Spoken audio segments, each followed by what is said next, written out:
Okay, so one thing I never understood was why first-person or third-person shooters were always so popular. Like, you're playing a game where you're a regular person with a gun and shooting things, that's pretty much it. Like with any other genre of games like platformers or puzzle games, there's something unique to each game, but with shooters I always felt like they all were the same. Like there's nothing to really get me to buy them specifically. Like I've played Star Wars Battlefront 2, what else do I need to play? Why should I play this other shooter which is pretty similar but doesn't have the Star Wars appeal to it? And I feel the same way with a lot of other franchises. Mario, for example, is a generic platformer. He's like the father of all platformers. He's the base game itself without anything special. I'm sorry guys, but I played a bit of Mario Galaxy 2 and I got kind of bored. The same thing with Superman. Superman's a generic superhero. He's the base superhero. When you think of a superhero, when you just think of a generic superhero,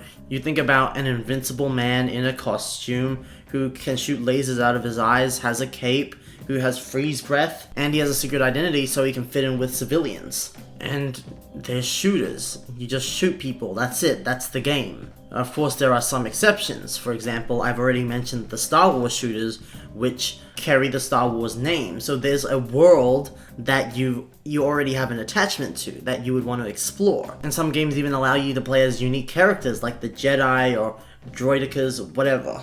I also like Overwatch because there's a lot of variety within the characters. Each character truly feels unique, but if you're playing a generic shooter, you're mostly playing as the same character, just with slightly different equipment. Now, recently I got the chance to play a beta of Tom Clancy's Ghost Recon Breakpoint, and, well, first of all, Bajo, he's like an Australian streamer, he was giving away codes for the beta, and I thought I was special for getting the beta, but, you know, my friend just signed up for the beta and just got it anyways, so either he was super lucky, or anyone can just get the beta, and in that case, I don't know why I needed a code to get access to the beta. And what else is there to say than the game's just kind of basic, it's really bland.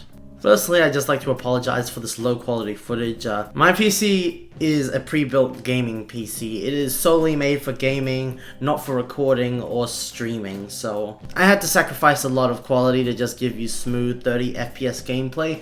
But even then, when you get onto a vehicle and then the game starts calculating a bunch of vehicle physics, it starts to lag in the recording anyways. But most of the footage should be shooting gameplay anyway, so it should be fairly stable. But yeah, what else is there to really say? It's just a generic shooter. The game opens with you creating a character, and that character crashes and miraculously survives. That's when you just shoot people. That's all you do. You walk forwards, shoot some people, there's a cutscene, you move to another location, shoot them, and then you move to another location, and then you shoot more people, and it's just super repetitive and boring.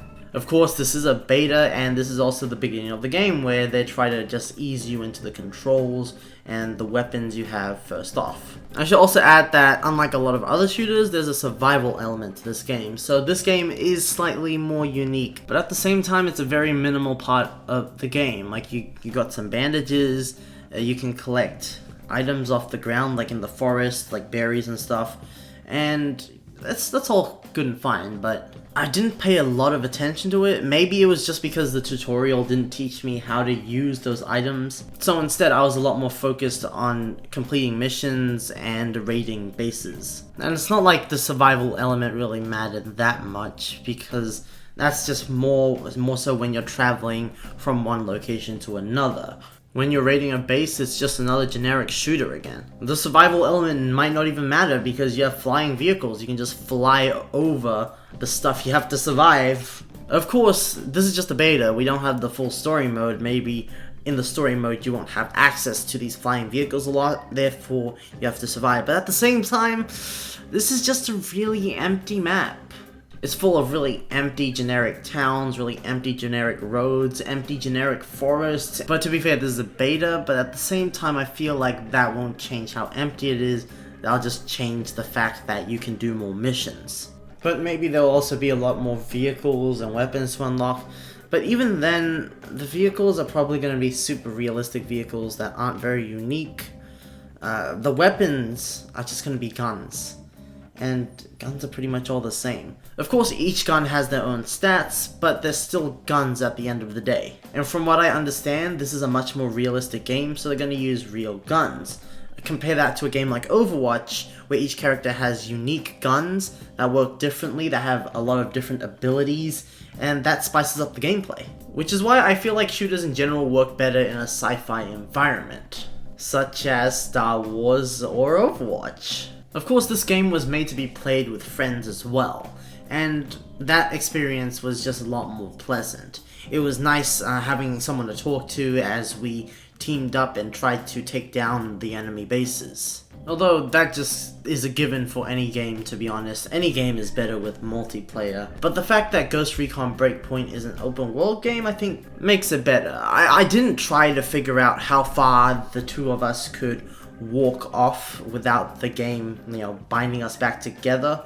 But either way, having the freedom to take down a base any way you want is a lot of fun, and with multiple players where you can split up, it makes it even funner. There's just something super satisfying if you're running around a base trying to kill all the enemies, and then you run into one of your teammates and then help him take down some other enemies. And you feel like a superhero when you're able to get up a watchtower and shoot down a bunch of enemies before they kill your teammate. And while the game is really glitchy, I'm sure that those glitches will be all patched up by the time the game releases fully. But if you did like this video, please give it a like, and if you want to see more videos like this, subscribe. And like at the end of every video, I'll see you guys in the next video.